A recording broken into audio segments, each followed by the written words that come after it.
All right, then we go to our next story. You know, the last may not have been heard about the disputable collection of the value-added tax, what you know as VAT. The appeal court has declined to bar the Federal Inland Revenue Service, FIRS, from collecting the tax. Now, southern governors have insisted on collecting the said tax. Did I say task? Tax now. Insisting they had the right to collect it. Now, the governors, hosted by Ifeanyi Ugwuanyi of Enugu State, emphasized the need for every state to leverage its legislative competence to pursue the inclusion of VAT in the ongoing constitutional amendment. 4 of the Southeast governors of Imo, Abia, Anambra, and Ebonyi stayed away. Are we heading for anything here, Emeka? I think those governors were not. I think they didn't show political sagacity by staying away. You know, especially for the governor of my state, Obiano, you send a representative, even if you have a different view. You don't stay out of it. Because if you remember, this issue of fiscal federalism was mentioned as far back as the first Southern Governors meeting in Lagos at Akodo. I think that was in 2000. That was like, you know, how many years ago now? Oh, yeah. 20 years ago. 20, yeah. Yeah, so this issue has been, you know, taking different forms. And you know, from that meeting came resource control. 13% derivation. If you remember, yeah. Of course, I was a reporter then, so I covered some of the meetings of Southern governors, you know, in Lagos, in Asaba, in Benin, where these decisions were taken. And you see, we had the resource control, 13% derivation. We had some changes here and there. Which set former President Obasanjo and my governor then, Atta, on the warpath. And then don't forget, also, that was one of the things, though not stated, that made Obasanjo move against Tinubu then, Lagos State. You see local government and local government funds and all of these things. But you see, those meetings, the resolutions at those meetings brought fundamental changes to the fiscal federalism in Nigeria. Now, what these governors are doing is just simply expanding the template. Now, constitutional review is ongoing, and what they've seen is that if you even look at the system of tax collection in Nigeria, there isn't anything that is cast in stone. So, of course, this is the best time to now say, okay, instead of just allowing something inherited from the military to continue, let us discuss it, let us debate it. So I think what it will end up with is a political solution. Because even if it gets to the Supreme Court, it will still be like the resource control matter that got to the Supreme Court. And at the end of the day, they had to reach a political solution. If you remember somewhere in the middle. If you remember what then Attorney General, the late Chief Bola Ige, was talking about Section 162 of the Constitution, that revenues should be gathered and paid into the federation account and all of those things, but there are still certain things that need to be taken care of. You still have the excess crude, account. You still have some hanging, some hanging funds here and there that need to be sorted out. But I believe it's still going to get to a political solution, because the federal government, in handling the VAT issue, especially under President Buhari, has really made the new Finance Act. There are provisions for companies whose turnover doesn't exceed 25 million in a year. There are certain waivers for them. But the states are not even, I think they are looking more at what they will collect. They are not even talking about, incentives for business. So for you, yes, it is not about 2023. Well, that was part of it. But if all I need to do is that, how did the resource control thing pan out? Gidi, in all of this, nobody is thinking about IGR, and the story is told up on the street. We drink more beer in Lagos and Port Harcourt, and Kano, Sokoto is collecting money. Nobody is talking about sorghum, which is the major ingredient in beer making, coming from the north. Am I making sense here? There is even no evidence that they do not consume beer in some northern states. Me, I don't know. I never go there. I've lived in Kano. It's a funny matter. There's no place like Sabongeri in Nigeria. The closest to Sabongeri is Obalende here in Lagos. Yeah. You can't convince me. In the drinking of... in drinking of beer. They drink beer like there will be no tomorrow. Sorry, see, you know, I was in Kano for a while. I was on Lagos Street in the hotel there. Yes. Do you know that street, no, they close? No. You know they close 25 hours a day. Throughout the night, people are drinking. You wake up in the morning, you see some people, they're already drunk, they're falling asleep by the roadside. So this is the thing. You can't convince me that the rate of consumption in Sabongeri in Kano is not higher than Ekiti or even Ondo. Oh, Ekiti, they drink too? Just, I'm telling you from what I see. Yes. No, you see in Sabongeri, one building, 4 beer parlors. Okay. One building, each person will have his own corner. This is the way it is. Anyway, you say you live there. Beer consumption per square kilometer in Sabongeri is the highest in Nigeria. So who is saying what? So you see the thing, let's not even go into that, because at the end of the day, consumption of alcohol is just about 2% of our GDP. That's what I heard. So interesting. The issue for me, the issue that needs to be resolved is the issue of sharing. It is the sharing that is causing so much bad blood. Yes. If you are going to have a situation in which everyone will be happy, where a state generates so, that state needs to get a higher share. If you come up with any formula that gives advantage more to states that do not make as much as some states, then their blood will boil. It is the sharing. VAT across the world, and I have checked too, subnationalities do not collect VAT. It is the center that collects VAT. But the center will now share it on an agreed percentage. The idea of VAT came during the military era. It was Abacha that came up with the idea of VAT in Nigeria. So if we had come together, we sat together as a people, perhaps we will have come up with an acceptable sharing formula that will ensure that everyone is happy. That's the way it's done. When people cite America, they cite this country, they cite that country. It is because the module that they use pleases everyone, and you won't find anyone go to court to say, no, I'm not getting enough. The percentage for who is generating what ought to be higher from those who are simply benefiting from what is generated. That is my view. And when you're talking about fairness, that is how you can address the issue of fairness. So in my view, I don't want to preempt the courts, but I'm telling you, we will still come back and handle this matter as and find a political solution. We've been in this situation before. Governors went to court that every money coming into the federation account must be shared. That is what the constitution says.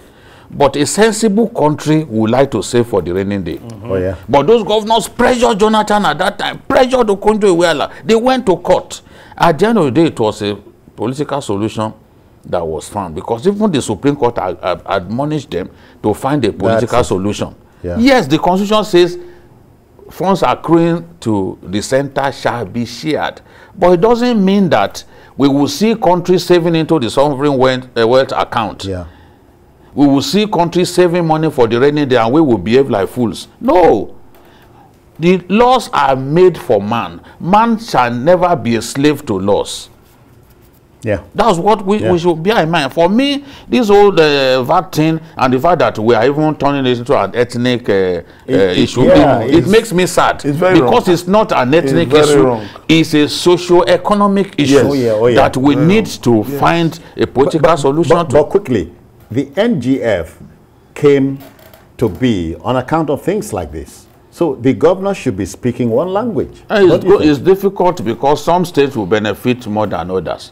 And you can see that the states that are confident that in the event of states being allowed to collect VAT, that they are going to benefit a lot more. They are the ones who are leading this charge. Oh yeah. You know, they are the ones who are leading this charge. Port Harcourt. Yes, not you see a state like Kano will benefit. Rivers Lagos. Rivers Lagos. A state like Kano will benefit tremendously. No doubt about it. Oh yeah. Because a lot of what Lagos has, Kano also has. Population, center of commerce, all of that.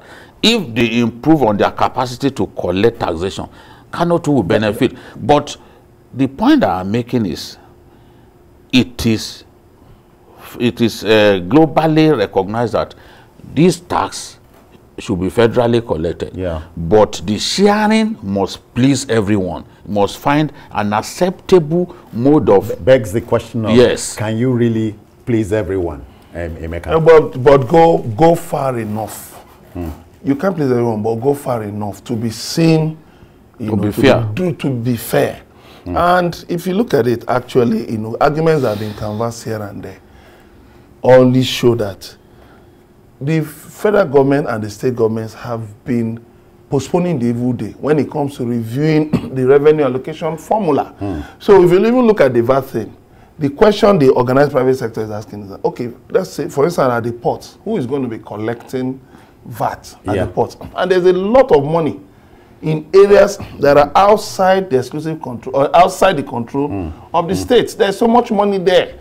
So even if the states are collecting, but the federal government will still have will still occupy a commanding height. So the best thing is come out and just do a holistic review of the revenue allocation formula so that everything will be brought together, and then make provision for savings, make provision to keep the economy floating. Yeah. And the other thing is this: the debt servicing. The debt, what we spend on debt servicing is alarming. So even while they're talking of collecting VAT and all that, they should also make provision for how these debts are going to be paid. Emeka, we are provoked. Even if we are getting enough, if we are not getting enough revenue, if we are not if we are not earning enough by way of revenue, taxes and the rest, people will still go and borrow, because that's the problem. We're not getting enough. The projections are not. I hear we are provoked Kunle enough in Kaduna to join the fray. Kunle, welcome. Good evening. Yeah, good evening, citizen.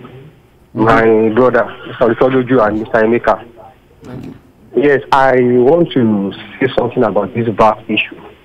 And I want to say particularly that Mr. Awajide was right, saying that they are drinking more in Kano than any other place. It's a misconception. I think it's the kind of propaganda. For people to be saying people in the north are not, and they are broken bottles. If you come to Southern Kaduna, I'm talking about refinery junction. It's as if a house, a beer parlor, a house, a beer parlor. Yes. So forget what people are saying in the south. There are people that have never crossed border to this area. People drink. I'm telling you, I said a house, beer parlor, beer parlor at the refinery junction here in Kaduna. Yes. And nobody is disrupting. And you have Cronenberg, you have IBBI. You have a brewery in Kaduna. Don't advertise beer here. Or federal, but whatever it is, whatever they collect, they collect it. Let there be an arrangement so that the people like APT or Osun will not suffer. Yeah. But thank you, Kunle. You know, Gidi, but I'm bothered about this. Almost every other street will tell you, we drink more beer in, how can they drink beer in Lagos? Why then go give Kano, it's silly. And the thing is what angers people is what ISBA is doing, destroying. ISBA shouldn't be destroying. Yeah. ISBA, there should be a law that will ensure that heavy taxation on it, so that you want to drink in a place where they don't want you to drink, you have to pay a lot more. That's it. That's the thing. But going ahead destroying bottles of beer, it's not really right. I'm saying that in Kaduna they have a brewery. Oh yeah. Yes. Yeah. Oh, that's IBBI. They have a brewery there in I think Nasarawa was that they are called. You know. Around where Shehu Yaradua had his newspaper, the reporter, you know. So the consumption, even in Kaduna, the consumption will trump many southern states. Yes. Even in Kaduna state. You make me feel like No. Asking for... Let's find time to go there one of these days. We go so that you lose your way home. Oh, come on. Don't be me and you are begging. But Debo is in Ogun State. Debo, you are joining the fray. Welcome. Yeah, thank you, Citizen Jones and Kolade Otitojo and my brother Madunago. I think it's an opportunity for us to push the envelope as far as our push for fiscal federation is concerned. Let the courts, let the states push it far enough. Let's get to the zenith of judicature. Let Supreme Court, decide this matter so that everybody will know whose right is it. Then we can come back and talk about a political solution to the problem. Because I even think my own worry is that the VAT that is being charged now, the rate is too high. You can imagine I made a purchase of 23,000 and the VAT on this was 1,300. You can imagine how many units of one of the items I bought that 1,300 could have given me. It's too high. When you had that pain to other burdens, of price increase here and there, you begin to wonder, how are we going to survive? So part of the solution should even be to look at the rate and bringing down a bit so that at least Nigerians can breathe easier when they make purchase. Thank you very much. Emeka, in milking the cow, you suffer the cow because what you milk is not in proportion to what's in the cow. Let me come from this tangent. I hear that many Nigerians don't pay tax.